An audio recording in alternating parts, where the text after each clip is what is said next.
Elle a occupé de hautes fonctions tant sur le plan national qu'international. Comment en est-elle arrivée là quand on sait que les pesanteurs socio-culturelles ne sont pas de nature à favoriser l'autre moitié du ciel? Je ne me suis jamais posé de problème par rapport à mon statut de femme. Dans mon esprit, je retiens seulement que l'homme est mon égal. Quand j'ai été consultée, j'ai simplement examiné à mon âme et conscience pour voir si j'avais la compétence d'occuper honorablement cette mission-là.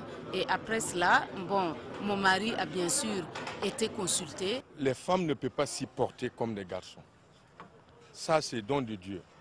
Même si une femme est compétente comme un coma, il manque quelque chose.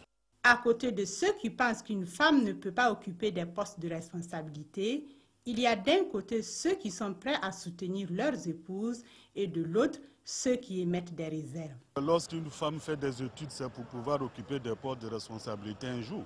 Il n'y a vraiment pas de raison de décourager une femme qui veut occuper des postes de responsabilité. Je dois porter ce titre de femme de, je ne sais pas, au grand caractère, ou bien une femme autoritaire parce que je suis ministre.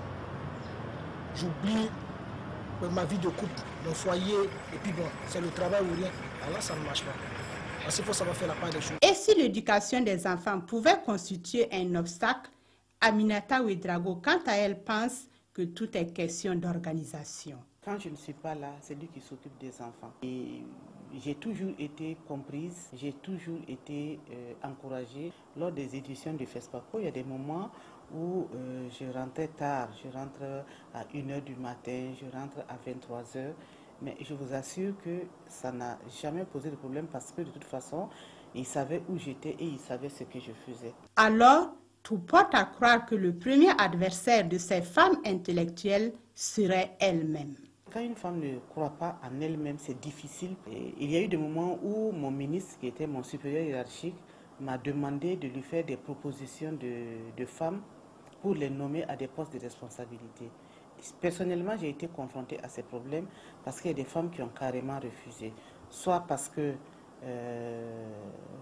leur mari n'allait pas accepter ou le fait de ne pas pouvoir être disponible à la maison, ça allait poser un problème, ou simplement parce qu'elle n'avait pas confiance en elle-même.